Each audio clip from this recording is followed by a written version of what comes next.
Hey, what's up guys, it's Oakley, and we're going to be facing off with 4 of the Successors under the shadows of the pyramid here. So this is going to be pretty sweet stuff. Good to get back to the history. And yeah, I have brought Ptolemaic Egypt. Very fun faction play. I find particularly underrated, I guess, online. You don't see people playing it too much, and not very well understood. I am making a moments episode on Ptolemaic Egypt. It's not really a moment per se. It's going to be called Misunderstood Moments in History, Cleopatra's Egypt, but the scope of it is more so looking at like the characteristics of the entire Ptolemaic kingdom. So starting off with an overview of the history, then we turn to the government, the culture, the economy, and the military. So it's more than a moment, but you know, sometimes I do get a little greedy and fit in more than just a brief little instance of history, because I always find we need more context. But that should be a good primer for an intro to Ptolemaic Egypt, and we're working with a historian, and we can do more stuff on Ptolemaic Egypt in like more minute scale videos in the future. But definitely, if you want to see kind of what we've been working on, go ahead and check out the Patreon page where we are publishing some teasers for that. And definitely your support is definitely welcome there. Any money that gets contributed does go into the war chest, and that goes to fund the artists and the researchers who come in to help us. So speaking of the Ptolemies, what have I brought? It's kind of a historically themed army, in the sense that, well, when you look at the Ptolemaic kingdom, it obviously is going to be one of the Successor Kingdoms, so drawing a lot on Alexander the Great's army composition. So with that being said, there is a main core of pikes. Early on in Ptolemaic Kingdom's history, the pikemen would have been, and like the core of the infantry, even the core of the cavalry, would have been all kind of people with Hellenic ancestry. And so this is what you're seeing in my main core here. All people drawn either from veterans or people, immigrants coming from Greece and Macedon who were incentivized to live in Egypt by the donation of land plots, etc. So that's the initial Egyptian core army, is, you know, the Successor Kingdom, a lot of Greek troops. That would have been the core of, like I said, the infantry. So here are my standard pikes. Same thing goes with my cavalry here. You would have seen them in heavy and light cavalry formations, similar to what Alexander the Great did. So yeah, Ptolemaic cav would have been probably similar to companion cavalry, so very heavy units, and then they would have recruited some, you know, light Thessalian cavalry and things like that to help out as well. But then over time, Egypt did suffer from chronic manpower shortages, at least when it came to like the Hellenic faction. So that's when they started to introduce native troops. So this is why I brought the Egyptian pikes here, because at the Battle of Raphia in particular, they did pick up some of the native troops and put them into the pikeman ranks. So that's what you're starting to see here, a bit more of the introduction of more of the native troops. So that's kind of cavalry and infantry. Skirmishers throughout time, you know, in the early and late periods of the Ptolemaic Egyptian army would have been probably native troops. So here you see some of the Nubian bowmen. This is something that the Persian armies of old brought with them. So pretty sturdy troops, good at range combat. So yeah, Ptolemaic Egypt would have fielded them. They would have had some of their own, you know, slingers and archers, but they also would have had some mercenaries and Greeks as well, Rhodian slingers, etc., and Cretan archers. As time went on, however, you know, between the light and the heavy troops, they actually came up with an in-between force, and this is going to be the Thoreos spears. They had a different name in Egypt. They are kind of similar to peltas in that they can function up front with the skirmishers in loose formation, throw their javelins, and then when the battle is underway, they can close formation and fight in close quarters.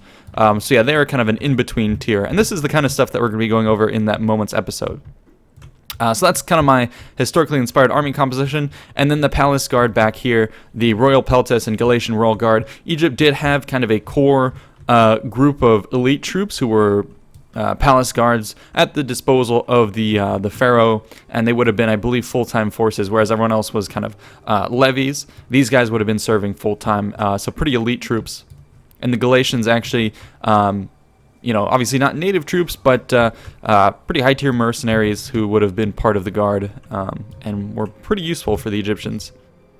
So that's kind of my army composition. The other Successor Kingdoms that we have here are going to be, well, I guess we have Bactria. Not necessarily so historical in its composition. It has a lot more infantry than I would have expected.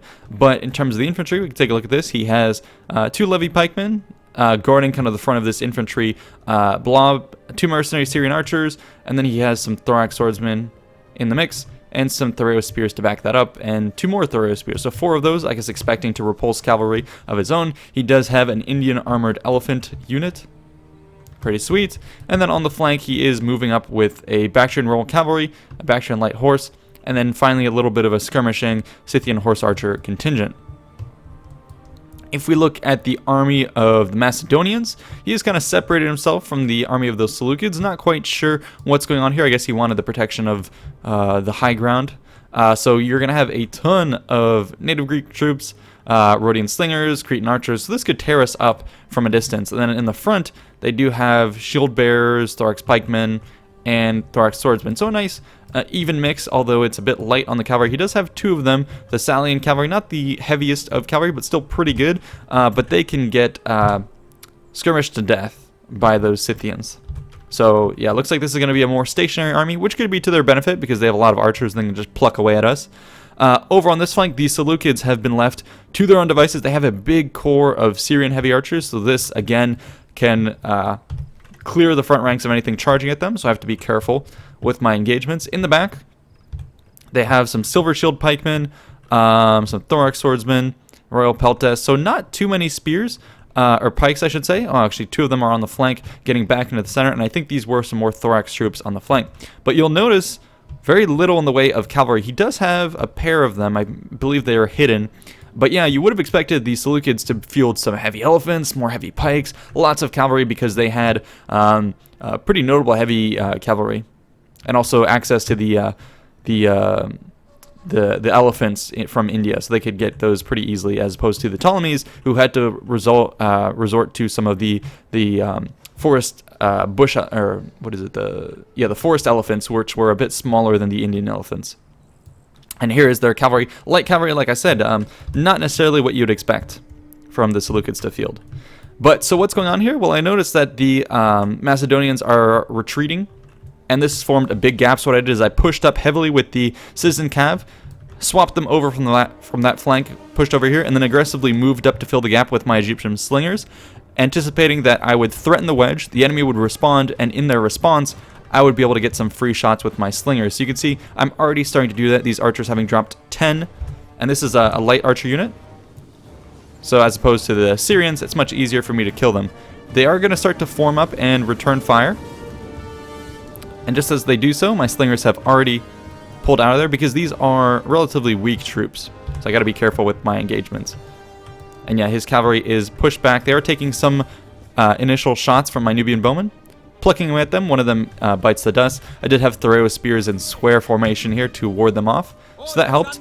And then I've just gone ahead and bunkered down with my pikes, formed up this nice position. I'm just going to hold here and allow my slingers to just pluck away, and then thread in and out with my cavalry here, threaten the front, yeah, forcing his guys back. And you can see my slingers all the while have taken no damage, and they've killed 50 men apiece, or 50 men total, I guess I should say. So we're just controlling the enemy here, forcing them back and slowly trying to get a skirmisher advantage, and then I can deal with this. Meanwhile, it looks like the Macedonians have decided to charge forward. Looks like they may be coordinating an assault here. Up to the front, he was able to chase off these archers, but now these Thoreau spears, functioning as they do, as we were discussing, you know, up with the light troops, being able to have some skirmishing potential, and then eventually falling back. So they're getting some early shots into these pikes, who are trying to close the distance, but taking a lot of fire here. And here are the mass ranks. Now the pikes are going to form up. They are taking some return volley from the masses of troops in the background there. The infantry are going to close and catch these guys pretty early on, looking like they're going to want to exploit this gap where I do have some cavalry. So what I'm going to do here is activate this cavalry corps and try and punch through the gap that's forming between the two armies as they close. Cavalry is circling about. They do have some troops here, shield bearers, who can come and support this, but it looks like, yeah, this is not going to be a good engagement for them. Meanwhile, over here, the Seleucids are getting bottled up, so we'll see how this goes. I'm going to send this huge, massive cavalry that's operating in unison over to help these guys out. Again, ward off the Syrians, keep them running, and continue to just pepper them and force them away.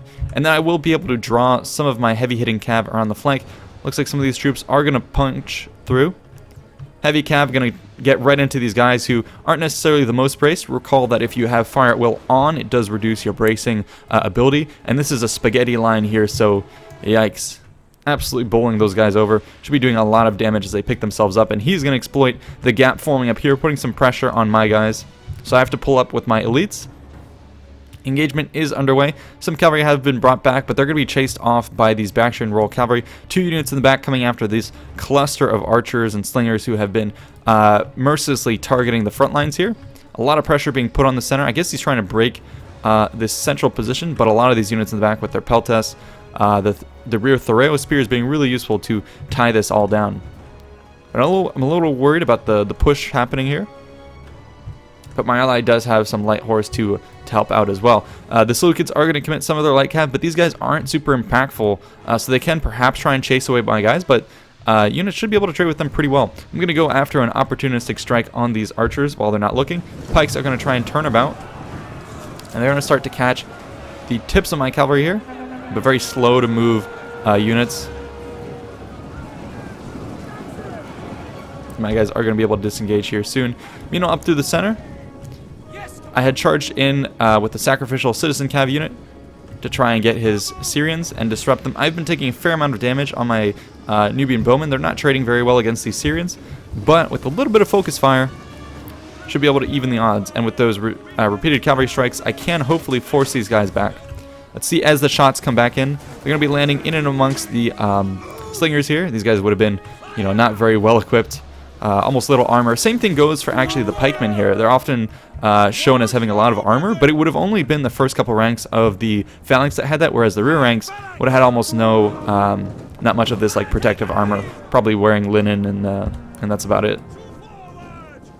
Anyways, as the enemy is trying to kite with me, but I'm going to move up with these Thoreo spears. Again, like I said, historically having a bit more potential to hold.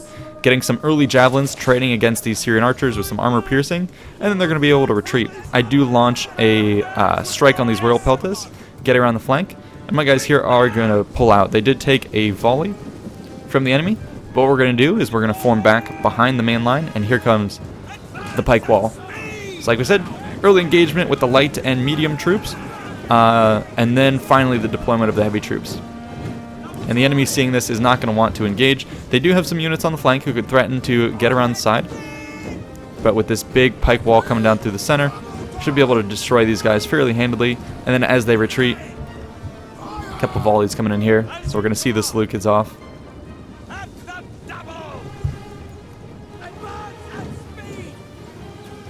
I still have some cavalry. They're going to be going for the wing, where I see the royal peltas trying to get around the flank. So my officers here are going to hold the phalanx and get them to just form a little bit of an oblique here to see off that flank.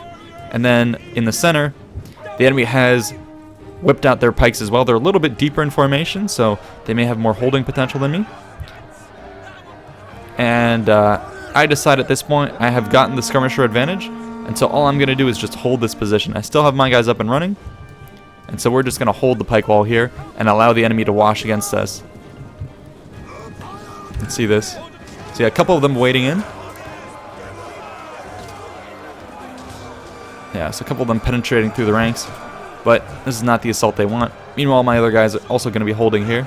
Looks like the enemy pikes are going to decide to commit, and this is pretty glorious. Let's get a little shot. But at this point, to put this on slow motion, the Macedonian charge to the center was pretty much held and obliterated by the rear ranks that were throwing tons of javelins at the knot of infantry who got caught. And then as you saw in the back, my circling cavalry and also the Indian armored elephants that run around the flank just absolutely flattened the back lines here. And I believe as the battle went underway, this player ended up tapping out, so the AI took control, which made it even worse for him. So that was too bad for him. We still have a little bit of a knot of troops here. Thorax pikemen trying to hold out, but they will be destroyed pretty soon. That being said, my guys who had destroyed the rear are coming around on this flank, and we're going to be circling about to try and hit the back of this core, because this is beautiful. These silver shield pikemen, really awesome elite troops. They should be able to tear through my pikemen and native Egyptians, although I am shuffling some native Egyptians to hold the center to add some depth to it. That being said, I don't want to engage with that. I am likely to lose. So what I'm going to be doing is trying to charge into the back. The enemy does still have some swords. So here they come. I'm going to clip my guys. Egyptian pikes were going long to try and bottle them up. They're going to turn about now. And in the center, my elite Galatians do spot an opportunity to get at the rear of this force here, throwing a preliminary volley. And just as the pike lines engage, I'm going to charge into the back. Same thing with the Ptolemaic cav here, getting a clean strike at the rear. This is the last thing you want when you're in a phalanx. Absolutely flattening this entire force. Some of my Thoreau spears here being a bit careless with their volleys, clipping a couple of my guys, but we're just trying to put as much pressure as we can on these guys as possible. And this always is to me a glorious sight with the interlaced pikes, cavalry in the mix. So cool. And then now I give the order to move forward to engage. And this is just a mess of combat. I don't know how pike on pike battles would have looked like in real life. Perhaps something like this. Absolutely insane. But yeah, he is getting the advantage here. My guy's pretty thin. The native Egyptian troops, having recently been recruited, not very powerful, but the more sturdy and foolhardy cavalry doing the work that I guess these new troops can't necessarily. And now we're crushing on all flanks here. The rear here has been held by my Egyptian pikes on both sides, holding back pretty elite troops, Royal Peltas on both sides, and then I also have some skirmishers firing into the side, and that should be the end of these guys. So let's get a shot of the retreating Seleucids under the pyramids. So we have held them back here. Incursions from two of the the Successor Kingdoms trying to seize the Nile Valley, or sorry, the Nile Delta. We're going to see them off. So that was a pretty cool battle, not necessarily for the tactics, but I do like how we got down into the nitty-gritty of the historical side of things.